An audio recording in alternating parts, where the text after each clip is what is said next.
હવે વિદ્યાર્થી મિત્રો જોઈએ દાખલા નંબર 8. 8 માં આપ્યું છે ત્રણ રેખાઓ y - x = 0, x + y = 0 અને x - k = 0. આ ત્રણ રેખાઓ છે. હવે આ ત્રણ રેખાઓથી બનતા ત્રિકોણનું ક્ષેત્રફળ શોધો. હવે આ રેખાને મારે વાંચવી હોય તો આમ નામ છે x = y. આને વાંચવી હોય તો x = -y. આને વાંચવી હોય તો x = k. x = k અચળ પદ k ગમે તે હોય તો આવી આ શિરોલંબ રેખાથી એ દેખાય છે. હવે આમાં આને ax + by + c = 0 સાથે સરખાવો. મેં આગળ જ વાત કરેલી કે ax + by + c = 0 રેખામાં જો કોણ અચળ પદ જો 0 હોય તો આ રેખા ઉગમ બિંદુમાંથી જ પસાર થાય. તો અહીંયા ax + by a એટલે -1, b એટલે 1, c એટલે 0 છે. જો આ c 0 હોય તો આવી રેખા ઉગમ બિંદુમાંથી જ પસાર થાય. આમાં પણ ax + by c પદ નથી, 0 જ છે, તો આ રેખા પણ ઉગમ બિંદુમાંથી પસાર થવાની. અને તમે x ની કિંમતો અલગ અલગ લઈને y ની કિંમતો મૂકી અને રેખા દોરો ને તો એ ઉગમ બિંદુમાંથી જ પસાર થાય. હવે આ રેખા એટલે કે x = y. એટલે આ y - x = 0 એનો મતલબ કે આ રેખા તમારી x = y રેખા છે. મેં અહીંયા દોરી. એટલે x તમે 1 લો તો y 1, x - 1 લો તો y - 1. આ બધા બિંદુઓને જોડો એટલે આ x = y રેખા દોરવી હોય તો હંમેશા ઉગમ બિંદુમાંથી પસાર થતી આ રેખા x = y કહેવાય. અને આ રેખા કહેવાય x = -y. તમે અહીંયા બિંદુઓ મૂકી જુઓ, x ની અલગ અલગ કિંમતો અને y શોધો ને બધા બિંદુઓને જોડતી રેખા બનાવો તો આ રીતે જ બને ઉગમ બિંદુમાંથી પસાર થતી. એટલે આ રેખા x + y = 0. પહેલા જ ખબર હતી કે આ રેખામાં ax + by + c સ્વરૂપની છે પણ અચળ પદ 0 છે એટલે આ રેખા ઉગમ બિંદુમાંથી પસાર થવાની. તો આ પહેલા આ રેખા દોરી પછી આ રેખા દોરી.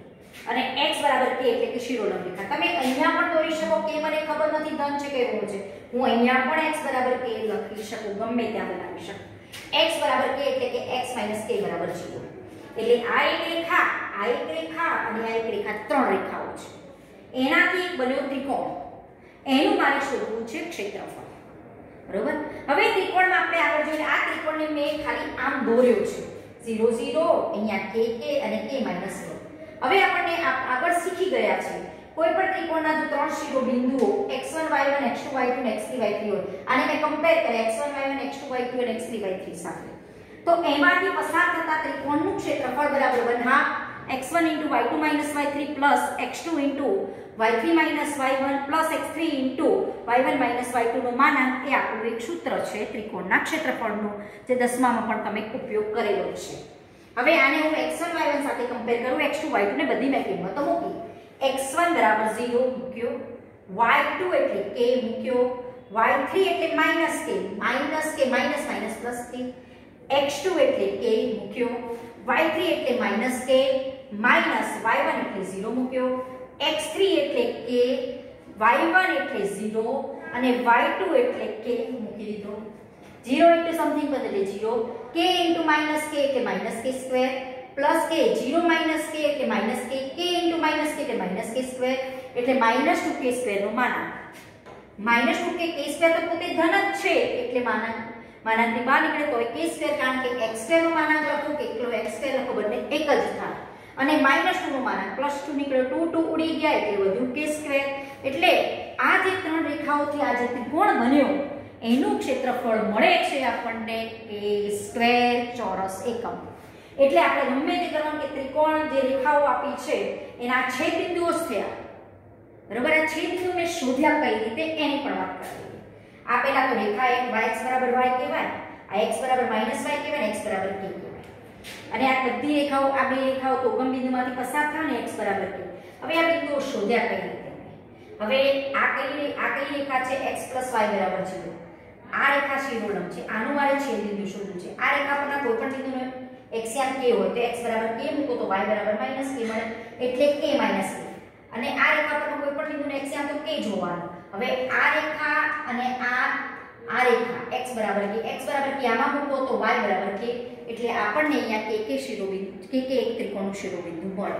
એટલે ત્રિકોણના ત્રણ શિરોબિંદુ મળ્યા, અહીંયા આપણે કમ્પેર કર્યા x1 y1 x2 y2 અને x3 y3 તરીકે અને ત્રિકોણનું ક્ષેત્રફળ શોધ્યું. હવે બે રેખાઓનું આ વાસ્તવમાં શું છે? આ રેખા અને આ રેખાનું છેદબિંદુ જ છે. તો આ રેખામાં આ x બરાબર, આ રેખા એટલે કઈ x = k અને આ રેખા એટલે કે x = k મૂકો અહીંયા તો y = -k મળે. એટલે આ રેખાનું છેદબિંદુ કયું થયું? આ બે રેખાનું k - k.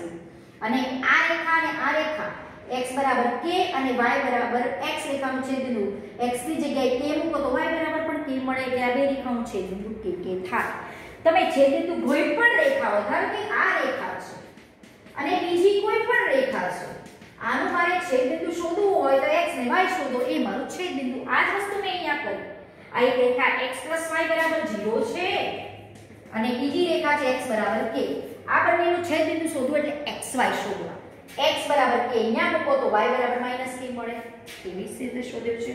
અને આ બે રેખાઓનું છેદબિંદુ એટલે y x બરાબર 0 અને આ x બરાબર k રેખા x k બરાબર 0 રેખાનું છેદબિંદુ છે x બરાબર k અહીંયા મૂકો તો y બરાબર k. એટલે આ બે રેખાઓનું છેદબિંદુ આપણને k મળે. અને જો આવી રેખાઓ હોય તો સમીકરણ ઉકેલીને xy શોધો, એ તમારું છેદબિંદુ બને. બરોબર?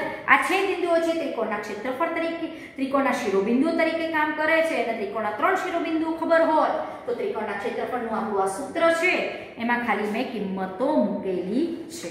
બરોબર? આ રીતે આપણે આ દાખલો કરી શકીએ.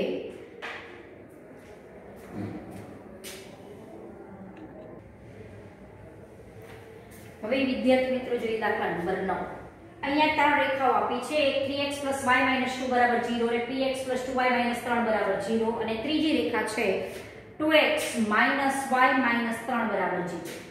આ બે જે ત્રણ રેખાઓ છે એ એક બિંદુમાંથી પસાર થાય છે. એનો મતલબ કે ત્રણેય રેખાઓ કોઈ એક બિંદુમાં છેદે છે. ધારો કે મેં આ રેખા દોરી, આ રેખા દોરી, આ રેખા દોરી, ત્રણેય એક બિંદુમાં છેદે. એટલે કે આનો મતલબ કે ત્રણેય રેખાઓ સંગામી છે. સંગામી હોય એટલે આનાનું સંગમ બિંદુ કહેવાય. ત્રણ રેખાઓ એક બિંદુમાં છેદે તો રેખાઓ સંગામી હોય અને જ્યાં જે બિંદુએ છેદે તેને સંગમ બિંદુ કહેવાય. હવે આ બિંદુમાંથી છેદે તો p શોધો.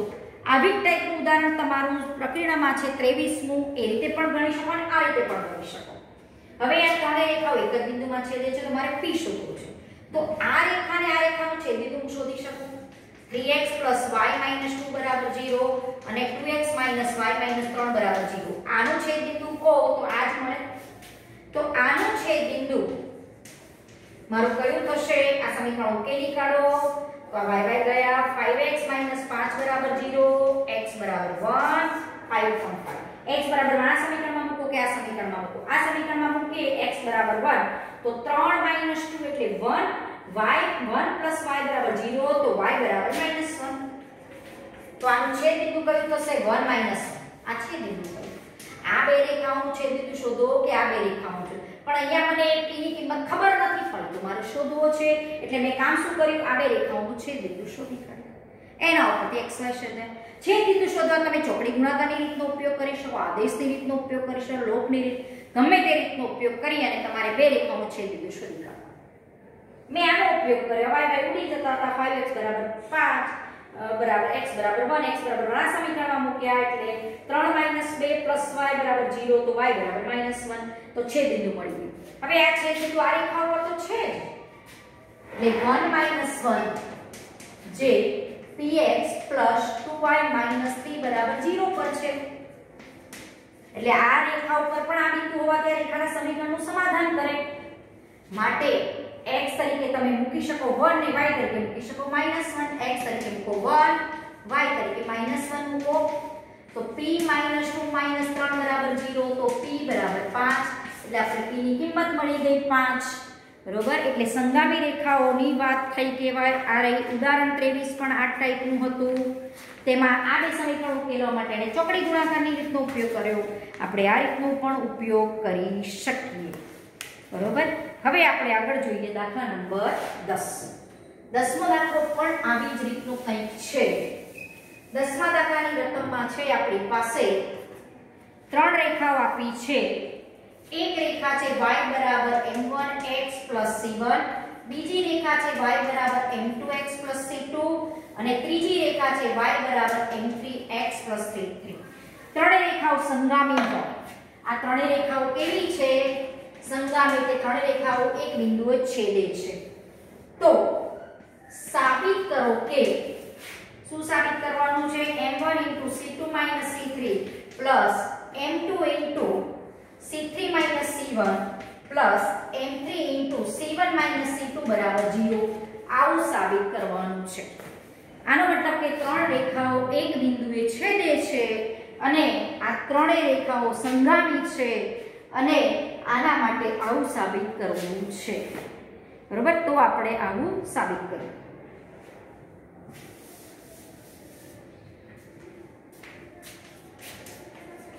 હવે આપણે એક આવું પણ જોયું, કોઈ રેખા y mx c પ્રકારની હોય તો આ રેખાનો ઢાળ m કહેવાય અને y અક્ષનો અંતઃકોણ c કહેવાય. એનો મતલબ કે આ રેખા જે છે એ y અક્ષ ને 0 c માં છેદે છે. હવે અહીંયા મને m1 c1 m2 c2 આ રેખાનો ઢાળ છે, આ રેખાનો ઢાળ m3 c3 છે.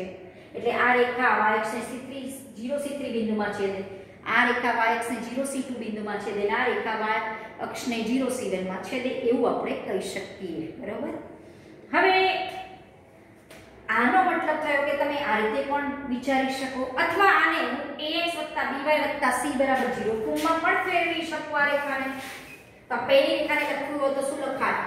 m1x - y + c1 = 0. બીજી રેખાને લખવી હોય તો શું લખાય? m2x - y + c2 = 0. ત્રીજી રેખાને લખવી હોય તો m3x - y + c3 = 0. આ પેલી ત્રણ રેખાઓ મેં આમ લખી ax + by + c = 0 ફોર્મમાં. હવે આ ત્રણેય રેખાઓ સંગામી છે. ત્રણેય રેખાઓ સંગામી છે એટલે કે ત્રણેય રેખાઓ કોઈ એક ચોક્કસ બિંદુમાં છેદે છે. આને પહેલી રેખાને જો હું L1 કહું, બીજી રેખાને L2 કહું, ત્રીજીને L3 કહું, એટલે આ L1 L2 ને L3 ત્રણેય રેખાઓ એકબીજાને છેદે છે. સંગામી છે એટલે એક જ બિંદુએ છેદે છે. તો મારે આવું સાબિત કરવું છે. તો એનો મતલબ થયો કે આ પહેલી બે રેખાઓનું છેદ બિંદુ હું શોધી કાઢું અને ત્રીજી રેખામાં મૂકી દઉં તો ત્રીજી રેખાના સમીકરણનું સમાધાન કરે એટલે આપણે કિંકાઓ આવી જશે. માટે અહીં L1 અને L2 નું છેદ બિંદુ L1 અને L2 નું છેદ બિંદુ શોધી કાઢીએ. L1 અને L2 એટલે આપણી આવે રેખાઓ m1x - y + c1 = 0, m2x - y + c2 = 0. આવે રેખાઓ છેદ બિંદુ શોધવા માટે એની બાદબાકી કરી +y - y ઉડી ગયા. m1x - m2x x કોમન કાઢો એટલે m1 - m2 * x +c1 - c2 = 0. આના ઉપરથી x ની મને કિંમત મળશે -c1 ના પદ સામે ગયું m1 - m2. જો મારે પ્લસમાં લખવા હોય તો હું આને c1 - c2 પણ લખી c2 - c1 લખી દઉં અથવા આને માઈનસ નિશાની નીચે આપવી હોય તો m2 - m1 પણ કરી શકું. જે કરવું હોય તે કરી શકું. પહેલા મેં આ બે રેખાઓનું છેદ બિંદુમાંથી એનો x યામ શોધી કાઢ્યો. આ બે રેખાઓનું છેદ બિંદુ શોધવું એટલે x ને y શોધવા. આને હું આમ પણ વિચારી શકું c2 - c1 m1 - m2. આ નિશાની માઈનસ અંદર આપી. હવે આ બે રેખાઓનું છેદ બિંદુ x બિંદુ આ રેખામાં મૂકો અથવા તો આ રેખામાં મૂકી અને તમારે y શોધી કાઢવાનું. આને હું નંબર 1 2 અને 3 આપું. આ જે x ની કિંમત છે સમીકરણ 1 માં મૂકતા, સમીકરણ 1 માં જો હું x મૂકું તો m1 * c2 - c1 m1 - m2 - y + c1 = 0. હવે મારે છેદ બિંદુ શોધવા આવે એટલે xy શોધવાના. x તો મને મળી ગયો છે, y શોધવાનું ટાર્ગેટ છે તો y સામે લઈ જાઓ એટલે અથવા એનો મતલબ કે y સામે ગયો એટલે +y થયો. એટલે શું વધ્યું? m1 c2 - c1 m1 - m2 આ +c1 અહીંયા રાખ્યા. બરોબર, એટલે શું થઈ ગયું? m1 c2 - m1 c1 +c1 * આ પદ c1 * m1 - m2 એટલે c1 m1 - c1 m2 લસાના m1 - m2 = y. બરોબર, અહીંયા જુઓ m1 c1 ± ઉડે છે એટલે y બરાબર મને મળે છે m1 c2 - m2 c1 m1 - m2. આ y મળ્યા અને આ મને x મળ્યો. એટલે કે આ બે રેખાઓનું છેદ બિંદુ xy કયું મળ્યું? c2 - c1 m2 - m1 અને m1 c2 - m2 c1 m1 - m2. આ બે રેખાઓનું છેદ બિંદુ મને આ મળ્યું. હવે આ છેદ બિંદુ L3 રેખા પર પડે છે માટે આ છેદ બિંદુ કયું થયું મારું? છેદ બિંદુ થશે મારું આ બે રેખાઓનું છેદ બિંદુ થશે c2 - c1 m2 - m1 અને y આમ થશે m1 c2 - m2 c1 m1 - m2 m1 - m2. અહીંયા m1 - m2 છે, m1 - m2. m1 minus m2 આ બે રેખાઓનું છેદબિંદુ L1 અને L2. આની જગ્યાએ કોઈ સંખ્યા હોય તો આપણે xy શોધીએ છીએ. અહીંયા xy આવા ફોર્મમાં મળે. હવે આ છેદબિંદુ L3 રેખા ઉપર પણ છે. આ છેદબિંદુ જે છે જે L3 પર છે. એટલે L3 એટલે કે L3 રેખાના સમીકરણનું પણ સમાધાન કરે. L3 રેખાના સમીકરણનું પણ સમાધાન કરે. હવે એના ઉપરથી આપણે શોધી કાઢીએ જે સાબિત કરવાનું છે એ આવી જાય. એટલે આ બે રેખાઓ મેં છેદબિંદુ શોધ્યું જે L3 પર છે એટલે રેખા L3 ના સમીકરણનું સમાધાન કરે. માટે રેખા L3 ના સમીકરણનું સમાધાન કરે. આ બિંદુ જે છે છેદબિંદુ એટલે L3 રેખામાં x તરીકે આ બિંદુ મૂકો c2 c1 upon m1 m2 minus y તરીકે બિંદુ આવશે m1 c2 m2 c1. આ જે બિંદુ છે xy આ રેખા L3 પર છે. L3 એટલે કે આ રેખા ઉપર હોવાથી આ રેખાના સમીકરણનું સમાધાન કરે. એટલે x અને y તરીકે તમે આ બિંદુને અહીંયા મૂકી શકો.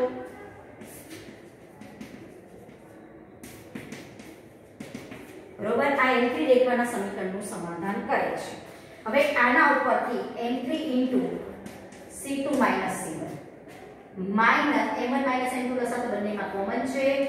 m1 c2 m2 c1 plus c3 m1 m2 upon m1 m2 બરાબર 0 m1 m2. m1 m2 બે રેખાના ઢાળ સરખા નથી એટલે m1 not equal to m2 માટે m1 m2 not equal to 0. હવે મારે આનું સાદુરૂપ આપી આ ફોર્મમાં ગોઠવવાનું છે. તો અહીંયા m3c2 m3c1 m1c2 m2c1 m1c3 m2c3 બરાબર ને 0 લો. આનો ખાલી ગુણાકાર કરો. પહેલા મારે m1 કોમન કાઢવો છે. તો m1 ક્યાં છે કયા પદમાં તો હું m1 કોમન કાઢી દઉં. બરોબર. તો m1 કોમન કાઢીએ તો m1 કોમન કાઢો એટલે c3 c2 આવે. બરોબર. c3 c2 પછી આ બે પદમાંથી હું m2 કોમન કાઢું તો પ્લસ m2 કોમન કાઢીએ અથવા જો હું અહીંયાથી માઈનસ m1 કોમન કાઢું તો મારે c2 c3 જોઈએ છે આવી જાય છે. માઈનસ m1 કોમન કાઢું એટલે c2 c3 આવે. પછી આગળ વાત કરીએ m2 કોમન કાઢવું છે. તો m2 કોમન કાઢું આ બેમાં m2 કોમન કાઢીએ આ બે પદોમાંથી આપણને m2 ક્યાં છે બીજું પદ અહીંયા છે. સોરી અહીંયા આ બે m1 વાળા પદો અને આ બે m2 વાળા પદો. ત્યાં ગયું m2 વાળું પદ એક આ પદ છે m2 વાળું એક આ પદ છે. હવે એમાંથી જો આપણે m2 કોમન કાઢીએ -m2 કોમન કાઢીએ -m2 તો શું આવે c3 c1 આ બે પદમાંથી -m2 કોમન કાઢવા. હવે પછી m3 કોમન કાઢવા છે. તો આ બે પદ જે છેલ્લા વધ્યા એમાંથી આપણે m3 કોમન કાઢી દઈએ. તો m3 કોમન કાઢીએ -m3 કોમન કાઢો તો c1 c2 મળે. -m3 કોમન કાઢો એટલે c1 c2 બરાબર 0. હવે આ બધા આ એક પદ માઈનસ નિશાની ચાર પદની આગળ માઈનસ નિશાની બધામાંથી આખો માઈનસ કોમન કાઢી દો તો m1 c2 c3 m2 c3 c1 m3 c1 c2 બરાબર 0. આ બધાની આગળ માઈનસ બધામાંથી કોમન કાઢી માઈનસ સામે આપી દીધો -1 વડે ભાગી કાઢી એટલે m1 c2 c3 m2 c3 c1 m3 c1 c2 ત્રણ રેખાઓમાંથી બે રેખાઓ છેદબિંદુ શોધ્યું તે છેદબિંદુ ત્રીજી રેખા પર મૂકી દીધું એટલે સંગામી છે એટલે ત્રણેય રેખાઓનું છેદબિંદુ એક જ હોય. એના ઉપરથી આપણે જે સાબિત કરવાનું છે એ મળી જાય છે. આગળ દાખલા પછી ચર્ચા કરીશું.